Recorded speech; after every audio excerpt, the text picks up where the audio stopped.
White paper मांग रहे हैं, आपको क्या लगता है सरकार क्या छिपा रही है? क्या सच जानना चाहते हैं आप? क्या है आपकी चिंता?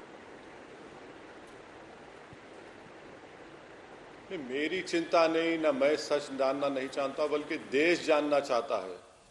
देश सच ये जानना चाहता है कि क्या अप्रैल 19 को इंटेलिजेंस ब्यूरो ने सरकार को नहीं कहा कि चीन बड़ी तादाद में अपनी फौजों को जमा कर रहा है? क्या 5 मई के दिन क्या मोदी सरकार को नहीं मालूम था कि गालवान रिवर वैली में चीन की फौज हजारों की तादाद में घुस चुकी है? क्या मोदी सरकार को ये नहीं मालूम था कि 9 मई को नकुला पास सिक्किम में इंटरनेशनल बॉर्डर में 2.5 किलोमीटर के अंदर चीन घुस गया? क्या मोदी को नहीं मालूम था कि मई 17 और 18 को पोंग सोंग सू लेक में चीन घुस चुका है? क्या सरकार को ये नहीं मालूम कि हर साल दिसंबर में आईटीबीपी की जिम्मेदारी होती है कि वो एमएचए डिफेंस के लोग बैठकर ये तय करते हैं कि आईटीबीपी कितने पेट्रोलिंग करेगा, आर्मी कितने पेट्रोलिंग करेगी? और क्या ये बात सच नहीं है कि जम्मू कश्मीर के एनटीआरओ के पास ड्रोन्स हैं? क्या ये बात सच नहीं है? बीजेपी क्यों नहीं बताती कि हमारे आईटीबीपी के पास हर महीना वो पुलिस के साथ, स्टेट पुलिस, कस्टम, मिलिट्री के साथ, मिलिट्री इंटेलिजेंस के साथ मीटिंग लेती है? मैं बीजेपी से जानना चाहता हूं कि ये इनकी गलती है। नरेंद्र मोदी की सियासी जिंदगी की सबसे बड़ी नाकामी और उसका खमियाजा देश भुगत रहा है, क्योंकि ये नरेंद्र मोदी की सरकार इस देश को टीवी चैनल की तरह चलाते आ रही है कि टीआरपी ना गिरे, और इनकी टीआरपी ना गिरने की वजह से आज हम देख रहे हैं कि हमारे 20 जवान शहीद हुए। मैडम, इससे बड़ी अफसोस की बात क्या हो सकती है कि 20 में से 17 के जिस्मों पर इतनी बुरी तरह के मार थे और 3 के चेहरे नजर नहीं आ रहे थे। 3 जवानों के गले काट दिए गए। एक हमारा कर्नल सुरेश बाबू के सर पर मारा गया। आज तक के सिस्टर चैनल पर एक सिपाही जिसका नाम राजस्थान का सुरेंद्र सिंह है, वो कह रहा है अपनी बाप को फोन करके कि अगर मेरे पास कृपान नहीं होता तो मुझे मार दिया जाता। कितने चीन के लोग आए? 2000। आखिर इसका जिम्मेदार कौन है? देश जानना चाहता है। और आप तो बड़ी बड़ी नेशनलिज्म की बातें करते हैं। मैडम, आखिरी बात कहकर अपनी बात को खत्म करूंगा कि जब हम ये रोड बना रहे थे तो बीआरओ ने रोड बना रहे थे तो हमको मालूम था कि ये रोड काराकोरम पास से लेकर राइट जाता है तांगसे रूट तक। अब चीन पहाड़ों पर बैठा हुआ है।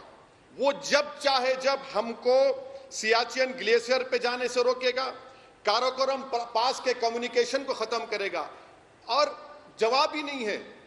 हमारी सरकार के पास कोई जवाब नहीं है। आखिर सरकार अगर बदला लेगी तो क्या चीन को सिक्किम की जमीन से, गालवान वैली जो भारत का हिस्सा है, पोंग सोंग सू लेक जो भारत का हिस्सा है, आप हटाएंगे नहीं हटाएंगे? बताइए हमको। देश जानना चाहता है, मैं नहीं, देश सच जानना चाहता है, और उसके लिए जरूरी है कि व्हाइट पेपर को जारी करना पड़ेगा मोदी सरकार। सुधांशु जी, एक एक पॉइंटेड सवाल उन्होंने पूछा है हर मुद्दे पर, आपका जवाब। सुधांशु जी, देखिए, सर्वदलीय बैठक में भले ही ना बुलाया गया हो ओवैसी जी को, पर छलावा देने वाली तमाम खबरों के बारे में इनको बड़ी गजब की जानकारी है। इंटेलिजेंस ब्यूरो की जानकारी इनको, मिलिट्री इंटेलिजेंस की जानकारी इनको, वहां सेना के पोस्ट पर कमांडर को शायद ना पता हो कितने लोग हैं, वो जानकारी इनको। और इतना ही नहीं, अभी देखिए अपने आखिरी सेंटेंस में क्या बोल गए कि वो हमसे ऊपर बैठा है।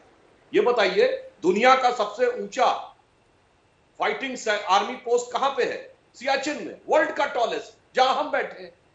सबसे बड़ा हाईएस्ट एयर स्ट्रिप कहां है? दौलत बेग ओल्डी में, जो हमारे पास है। और आपको नजर आ रहा है वो ऊपर बैठा हुआ है। अभी अमेरिका के हार्वर्ड कैनेडी इंस्टीट्यूट ने आज ही रिपोर्ट में दिया है कि ऊंची पहाड़ियों पर भारत की स्थिति ज्यादा मजबूत है। एयरफोर्स की स्थिति में भारत की स्थिति ज्यादा मजबूत है, और इन फैक्ट के साथ दिया है।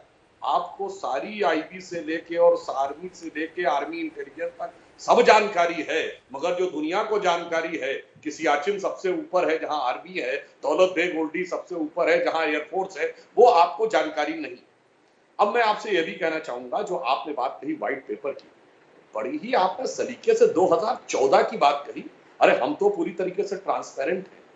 आपको हमारी बात पे यकीन ना हो, वो आदतन है, फितरतन है, उसमें कोई समस्या की बात नहीं। अरे चीन तो ये कह रहा हम उसके इलाके में घुस गए, चीन ने हमारे ऊपर ये आरोप लगाया हम एग्रेसर है।